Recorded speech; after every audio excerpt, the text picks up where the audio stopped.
What is going on, friends? It is Thursday. Happy Thursday. Almost TGIF. Let's go live. Let's do some more Herpes Anonymous.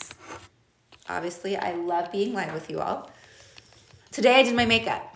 Today I got dressed. Today I am on a podcast that is in a studio, so I have to get dressed. So let me put my mic on. Let me get ready. Welcome, guys. Welcome. Let's see. That's too far. What do I want to do here? I don't know. Hello. Welcome. My name's Alexandra. I'm founder of Life with Herpes. I was diagnosed with HSV1 in 2003 and HSV2 in 2011. So I've been living with herpes for a very, very, very long time, over 2 decades. I don't like saying over 2 decades because, for obvious reasons, I don't want to sound old, but I guess I am. So anyways, what's going on, friends? Hi, NL Jones. Guys, I just found out OJ died. Did you guys know that? Did you know OJ died? Anyone know that OJ died? I just found that out. What do you guys think? Oh, hey. What do you guys think of OJ dying? Yeah, I just read. Yeah, he used to be my next door neighbor. So he just moved away like a couple months ago. Yeah. So definitely someone you don't want to go get, sugar from or borrow an egg from. But he was nice. He was nice to me. He always... Okay. Let's go live over here. All right. Wow, you ain't kidding. No, OJ was my neighbor. Yep. Okay, cool. So let's go live. Why is that? Okay, let's do our Herpes Anonymous. Let me get that answered right here for you all. So if you guys have been on the live recently, okay, so let me just introduce myself. My name's Alexandra. I'm founder of Life with Herpes. I have been talking publicly about my herpes diagnosis since 2017. All right, I was diagnosed with HSV1 in 2003 and HSV2 in 2011. I've been living with this for a very long time, and it was in 2017 when I was at a conference and I opened up publicly about my diagnosis, and one of the people there was like, you need to like do this. You need to talk about it. So, a lot of thought went into it. Obviously, going public about having herpes in 2017 was not what it is today. And so I did, and that's when I started Life with Herpes. So I am doing this out of, I don't want anybody else to live with a herpes diagnosis and be alone. It's terrifying. It is isolating. It is suffocating. It's one of those things where you just don't know. You're terrified of what's next. You're terrified of, will anybody ever love me? Will I ever love me? Will I ever find myself attractive? Will anybody ever want to date me? Will these outbreaks go away? How do I get through? What do I need to take? What do I need to do? What can't I do? What can I do? Do I have to date somebody that has herpes now that I have herpes? Absolutely not. Just so you know, you don't have to. My husband does not have herpes. I'm a mommy. Can you be a mom? Can you be a dad? I'm a mom. I had carried my son. I had a vaginal delivery. My son does not have herpes. So there's a lot of misconceptions and there's a lot of myths out there when it comes to herpes. So this is can you be a grandma with herpes? Of course you can be a grandma with herpes. Are you saying that I'm old? Is that what you're saying?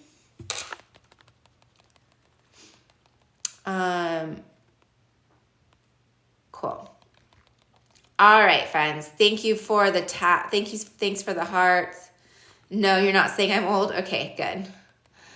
All right, let's get into some of the Herpes Anonymous questions that have come in. Just so you guys know, it's $5 to submit your Herpes Anonymous. And let me put the link there for you. Oh, I forgot. Let me put the shop up. Gosh, I am off today. No, I want to talk about Lysine first. Let's do that. You have herpes too? Thanks, Marvel. I do too. What type do you have? All right, let me find my questions, you guys. I was not prepared. I was like, let me just jump on. I wasn't prepared for it. Let's see. What's everyone doing today? Oh, here they are. What are you guys up to today? Anything exciting? It's Thursday. Anything exciting? Anything like, I don't know, getting ready for the weekend? Do you have exciting weekend plans? No?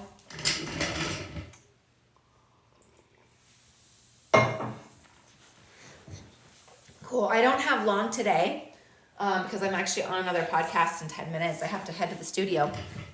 But let's get started. Okay, this question is a Herpes Anonymous question. My idea with Herpes Anonymous is to go deeper than like, what's herpes? What's type 1? What's type 2? I have oral, I have genital. What's the difference? I really want to get deep and I really want to solve problems and I really want to support people moving through their transformation. We have our support group. It is a monthly subscription. It is phenomenal. We have people from all over the world. What I have noticed in our support group calls, different from what we're doing right here, is people ask deep questions. People open up, they share. And I know you all have those questions, but it's like, should I ask it here? I don't know. I'm a little nervous. I don't want like my friend's friend to know. So this is why you can ask your question anonymously and then I will answer it. If you are wondering how to do that, I have it linked for you. You can just check it out and up above and you can check out, it is Herpes Anonymous for $5. Okay, cool. And guys, thank you for your shares. Thank you for your follows. Thank you for your support. Thank you for the roses. Thank you for everything. I appreciate you. So thank you. All right. Alex, question about casual relationships and herpes. So basically like, are you DTF? Are we going to hook up? Okay. I've always been someone who enjoyed casual dating, but after a recent encounter, the person I was with told me he has herpes. It was a bit of a shock. I'm not sure how to process it. Yeah, at least he told you. That's good. I haven't been diagnosed myself, but now I'm worried about my health and how to approach dating moving forward. What precautions should I take in the future with future hookups?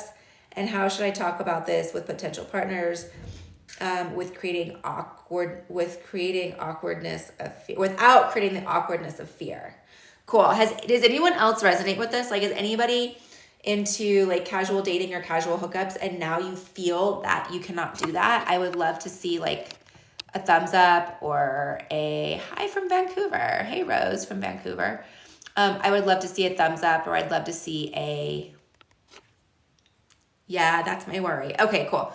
So couple of things to think about is just because we have herpes doesn't mean that we have to, in a way, like put ourselves in a different box. I want to say we have different things we have to consider. Just like I'm a mom. I make choices now that are based off of the betterment for my family, not just for the betterment of myself. Does that make sense? I'm not comparing the two. But we have to start looking at being diagnosed with herpes. Why do I get violations? Please ensure your live displays are described with the product. I don't understand why I keep getting violations.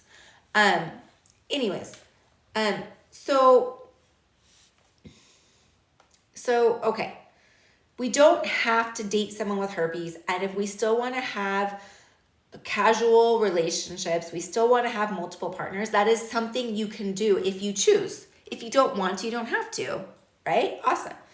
Okay, so back to Alex, who really wants to have casual dating, and her partner let her know that he has herpes. She does not have herpes, which is great. Here's a couple of things, guys, I really want to be adamant about. Are you getting tested for herpes? I'm going to bet that you're not. And here's why. either you don't know, you're too scared, or you don't want to. I can't tell you how many people I've talked to that are like, well, I just don't really want to go. I don't have symptoms. I don't want to know. Yeah, I get it. But you may be unknowingly transmitting it to other people. So first of all, before we judge people about having herpes, like, oh, it's so gross, you have herpes, yada. Then go get tested yourself and see if you have negative HSV results. That's for 1 and that's for 2. So Alex, go get tested and make sure you don't have it. Because if you're telling me that you've lived a promiscuous lifestyle and you've had multiple partners, regardless of using protection or not, or regardless of how handsome the guy is, or regardless of how clean he is, or regardless of what type of car he drives, and I'm saying that as somebody, I believe that, right? I'm like, well, of course he doesn't have it. Like, of course he doesn't have it, right? It doesn't mean anything. So go get tested and make sure you don't have it to say that you're without herpes. For the rest of us that have not been tested, even though we're getting STD tested, herpes is not included on the test.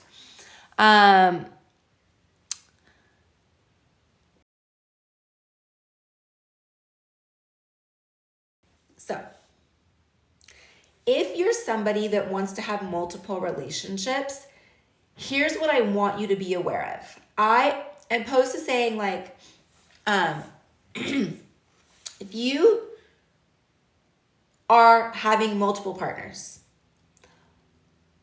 I want to say, and this is going to be blunt, and this may sound rude, and this may sound mean, you should be prepared to get an STD. Period, the end. Like, and here's why. Most likely you're not asking your partner to get tested before you're intimate. How many of us are like doing casual hookups and you're at the bar and you're like, well, I can't really do that tonight, but let's go to Planned Parenthood tomorrow and then we can do it after. No, that's not happening, right? So I think that if you are having casual relationships, if you are promiscuous, even if you're using a condom and being safe, you are still putting yourself at risk and you're still going to end up with some sort of STI. Hopefully it's something that's curable and hopefully it's not herpes in your case, in all of our cases. So back to Alex's question here, and thank you for being so honest and vulnerable and open here. If you're going to be promiscuous, expect to have people like this say, hey, I just got herpes. I'm letting you know. You need to expect that. If you don't want those phone calls, then don't be promiscuous. It's a really simple combination, right? And I realize I'm sounding very blunt right now, but that's true, right? If you still want to have multiple partners, awesome. Just be aware that these people aren't going to tell you they have herpes. They just met you. Why would they tell you that? And someone just said, how does herpes show up on men? Does it show up at all? For both men and women, herpes shows up it's pretty much the same thing. And there's something great. So like we think, this is a great question that goes with this. We think like, oh, I'll go and hook up and I'll take a quick peek and I'll be able to tell if he or she has anything, right? No, you can't tell. You can't look at me and say, I have herpes. Do I look like I have herpes? Do you see herpes on my face? No. Do you see herpes on me anywhere else? No. So do I look like someone has herpes? No, right? For men and women, it shows up on our mouths. It shows up on our genitals. It can show up in our eyes. It can show up on our fingers. So it can be a blister. It can be a paper cut. Or it can be a cluster of blisters. It can be on our tailbone. It can be on our inner thigh. It can be on our hip. It doesn't have to stay in the genital region. So those are some other things to really consider. But back to Alex, you're worried about your health and how to approach dating moving forward. So are you saying you're worried like you may have herpes and how do you move forward? Or are you now like, oh, people have herpes, I'm worried about how to move forward? If it's, oh, there's actually shit out there and I could pick it up, then I'm going to invite you to reevaluate your priorities. If you don't want these phone calls anymore, then don't have casual relationships. If you're like, I'm worried I have herpes, I'm still down for casual relationships, I'm okay with the risk, I would then just continue to get tested. I would continue to use protection. And most importantly, I would do what you can to boost your relationship as much as possible. Because the stronger your immune system is going to be, the more of an ability you will be able to shield yourself from any sort of, infection, herpes included, right? Because if you have a yeast infection, which a lot of women have and a lot of women get because they don't have good gut health, or the environment in their vaginal area has overgrown with bad bacteria, they're more prone to pick up other STIs. Just because you have a yeast infection doesn't mean it's just yeast. You're more prone to pick up other things. So obviously you can hear where I stand on this. I just want us all to realize, if we're going to be promiscuous, expect a phone call. Expect an STD test to come back with a positive result, because that's what we're doing. It's just if you're going to drink, the best way not to have a hangover is not drink. If you're going to drink, sooner or later, you're going to experience a hangover, right? If you don't want hangovers, then don't drink. It's that simple, right? If or then.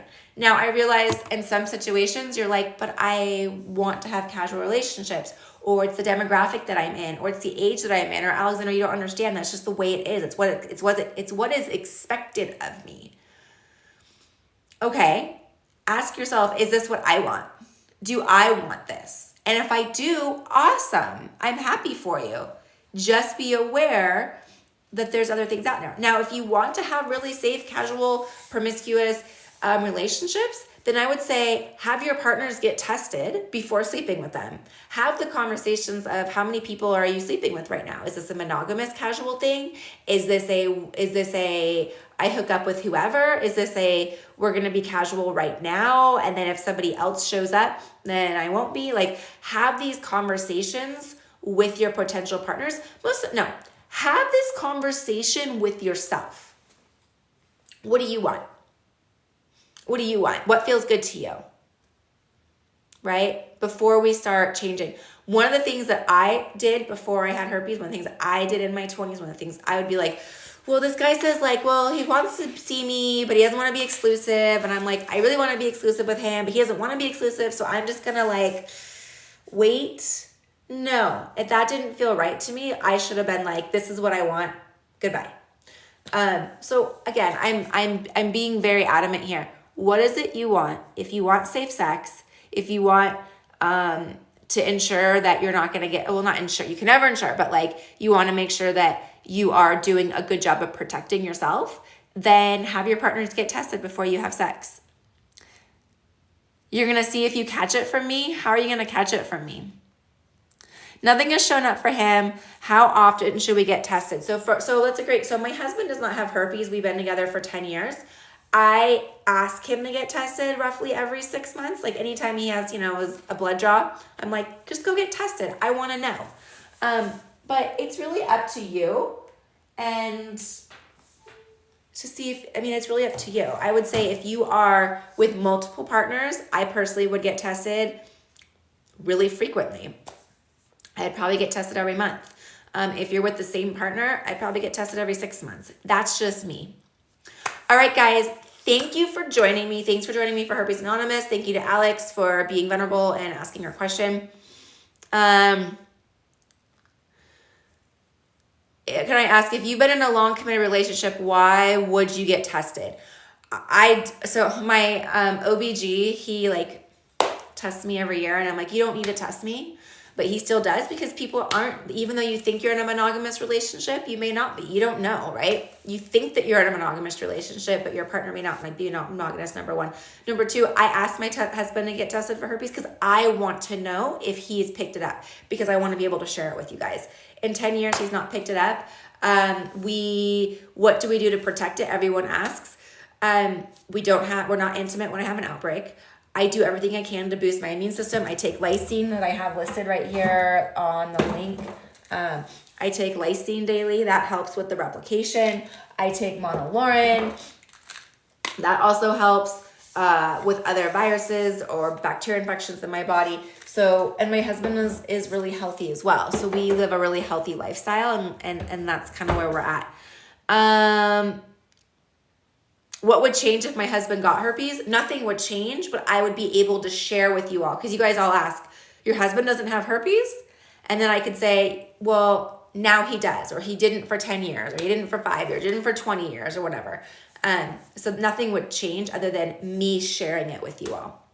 All right, friends, thank you for joining. I appreciate you. Can't wait to see you in the next Herpes Anonymous. You can check it out up above and submit your question. I will see you all soon. Bye, guys. Bye. I appreciate you all. Thank you. Have a great day.